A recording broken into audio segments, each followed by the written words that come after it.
Senator, ito naman ho, no, sa matapos ho yung pagdinig ng Quad Committee, nirekomenda nila na sampahan ng kaso si dating Pangulong Duterte ng crimes against humanity dito ho sa Pilipinas din ho. Ano po ang masasabi niyo dito? Well, dapat lang. Actually, nung isa sa mga appearances ko sa Quadcom, no, I don't know if you were able to watch it. In one of my presentations, I did point out to them the existence of RA 9851. Kasi yun ang parang counterpart ng Rome Statute. That's Yes. the domestic counterpart legislation of the Rome Statute. Di ba yung crimes on, it's an act on crimes against international humanitarian international law, genocide, and other and crimes against humanity. Although you will note, Attorney Danny, na nauna pa nga yung RA 9851 that Yes. was enacted in 2009. 2 years bago rin ratify yung Rome Statute na naging miyembro tayo. That's 2011. Pero basically, ganon yung yung it's almost the same.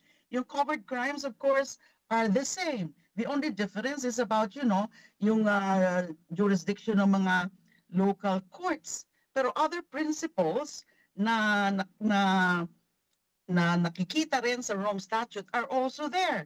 Like, for example, the imprescriptibility of the covered crimes. Walang prescription period.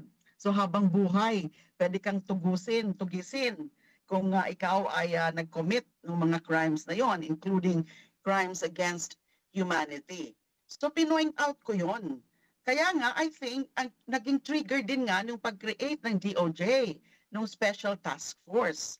Remember, meron create si Secretary Remulla, yung Special Task Force, para imbestigahan din, i-assess, i-validate yung mga naging testimonya noon sa Quadcom. Kasi napakahalaga, napakatindi ng mga revelasyon doon sa Quadcom hearing. Now, yung naging conclusion ng Quadcom is that sampahan nga dapat si former President Duterte and the former PNP chief and now Senator Bato de la Rosa and then yung former presidential assistant and now Senator Bongo. Sampahan sila and lalo na nga yung finding na it seems that Mr. Duterte himself is a dissenter of what they see as a criminal syndicate, lalo na sa illegal drugs. Kasi sila yung nakita na naging protector ng mga drug personalities na katulad nung kapatid ni Michael Yang and even Michael Yang himself na ginawa niyang special economic advisor. So, kailangan lang dahil nga, nandyan yung batas. At meron din naman tayo mga proseso and mechanism. Pero siguro ang susunod na tanong dyan, Attorney Danny, what would happen to the ICC investigation? Diba? Kasi nga yung meron such a thing as principle of complementarity. The very reason kung bakit nakialam ang ICC at continue to intervene in those cases of killings, the drug war killings, is that hindi kasi nila nakita sa Pilipinas na meron talagang gumagalaw ng mekanismo, meron talagang formal criminal proceedings, including trials against Duterte and Bato, yung mga those we consider as having the highest liability or highest responsibility for those killings. Wala eh.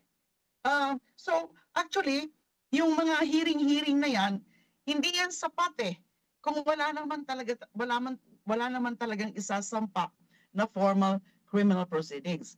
Pero I remember that there was such a statement also from DOJ Secretary Remulla na ang posisyon nila is that, well, yan lang yung ICC na mag-imbestiga, although they're still questioning the very jurisdiction of the ICC. Kung nag-iimbestiga na yung ICC, pwede naman na yung magiging formal criminal proceedings dito sa Pilipinas ay yung ano yung mga sa middle level, yung middle level officers, tsaka yung mga low level perpetrators. May ilan-ilan na nga na kaso against low level perpetrators na sinampa ang DOJ, although konti pa lang.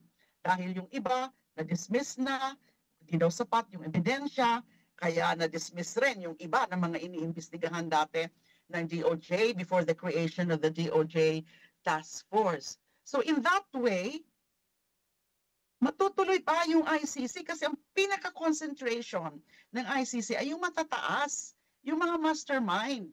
Ganun naman lagi ang ICC in all other investigations that they conduct. Look at sa Israel, di ba?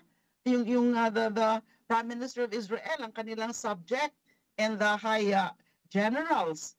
Pero kasi wala naman sila talagang ganun, wala naman silang ganung laking resources at na pwede pa rin nilang pakialaman even yung mga ginawang killings ng mga low-level perpetrators, yung mga direct perpetrators, yung mga gunmen, di ba? Yung mga death squads.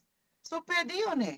So kahit nandiyan ang ICC, pwede yung Pilipinas using its own mechanisms like the DOJ Special Task Force na imbestigahan pa rin yung killings.